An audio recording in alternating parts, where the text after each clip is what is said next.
ठीक आहे, लक्ष द्या. क्वेश्चन नंबर 3 मध्ये आपण आहोत एक्सरसाइज 1.5 चा क्वेश्चन नंबर 3. यावेळेला क्वेश्चन अतिशय वेगळा आहे. आपल्याला काय दिलं बघा, give an alternative equivalent simple circuit for the following circuits. म्हणजे काय सांगू तुम्हाला जे सर्किट दिलंय ते किचकट आहे, ते कॉम्प्लिकेटेड आहे.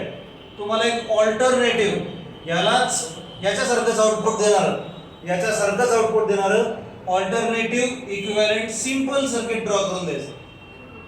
म्हणजे पहिले तर काम काय करायचंय तुम्हाला, त्याला पी आणि क्यू मध्ये कन्वर्ट करायचंय. आपले सगळे लॉज याच्यामध्ये वापरायचे, त्याला सिम्प्लिफाय करायचे आणि मग एक नवीन सर्किट तयार करायचं. अतिशय सोपा समय हा. तुम्हाला दाखवतो बघा सॉल्व्ह करायचा आहे. खाली मान घालून काही देऊ नका, फक्त लक्ष द्या. हे बघा, S1 म्हणजे कोण असं सांगा. S1 म्हणजे P असतो, बरोबर.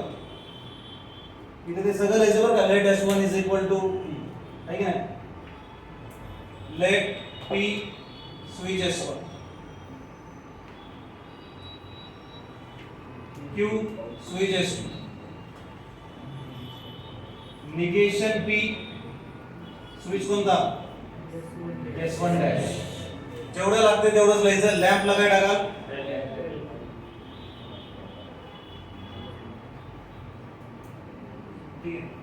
नाउ प्लीज कॉन्सन्ट्रेट, ध्यान से. आता जे सध्या तुम्हाला सर्किट दिलंय त्याचं तुम्हाला सिंबॉलिक फॉर्म मध्ये पहिले रिप्रेझेंटेशन करायचं. कसं करणार, S1 म्हणजे कोण आहे आपला, P. दिला P S1 आणि हे दोघं कशामध्ये सांगा बरं, सिरीज मध्ये. S1 ह्या लोकांना सिरीज मध्ये ना. हे बघा, मलाही कळतंय की हे आपापसात पॅरलल मध्ये, पण S1 यांना कसं आहे, सिरीज मध्ये. तुम्ही काय करायचं, P च्या पुढे टाकायचं अँड, बरोबर. चालू करा एक ब्रॅकेट.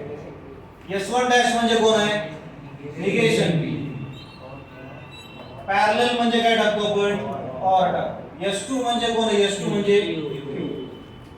समजतंय का. सिंबॉलिक फॉर्म मध्ये याला लिहिल्यानंतर याला आता सिम्प्लिफाय करायचं. कसं करणार बघा, आपण वापरणार आहोत डिस्ट्रीब्युटिव्ह लॉ. ठीक आहे, युजिंग डिस्ट्रीब्युटिव्ह लॉ. काय सांगा, हा P अँड काय होणार, निगेशन P. एका ब्रॅकेट मध्ये P अँड निगेशन P मध्ये येणार ऑर, नंतर येणार P अँड Q. हा याच्या सोबत घ्यायचा आणि हा याच्या सोबत पण घ्यायचा. P and negation P, P and Q मध्ये काय टाकायचा, or. P and negation P. मित्रांनो, अँड असेल तेव्हा काय येतं, फॉल्स होतं, false. P and negation P answer काय येतं, फॉल्स. हा लॉ कोणता आहे, distributive law. By distributive law. आता P अँड निगेशन P ला काय टाकणार तुम्ही, F टाकणार. F और P अँड Q. हा लॉ कोणता सांगा रे, P अँड निगेशन P कोणता आहे, कॉम्प्लिमेंटरी लॉ ना. कॉम्प्लिमेंटरी लॉ,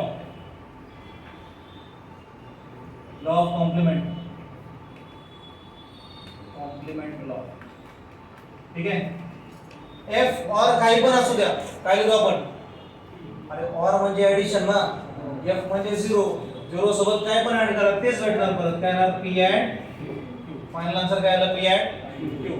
नीट लक्ष द्या, P अँड Q आले म्हणजे आपल्याला आता नवीन सर्किट डिझाइन करायचंय. आणि ते कसं असणार आहे, फक्त P अँड Q. बघा नवीन सर्किट कसं असणार, इथे लिहायचं इक्विव्हॅलेंट सिंपल सर्किट. उत्तरामध्ये लिहायचं इक्विव्हॅलेंट सिंपल सर्किट. कसं असणार, पहिले तर काय आपल्याला बॅटरी लावायची आणि बल्ब लावायचा, हे सगळ्यात पहिलं काम करून घ्यायचं. आता P अँड Q, सगळ्यात पहिला स्विच लावायचा S1. P म्हणजे S1 आहे ना.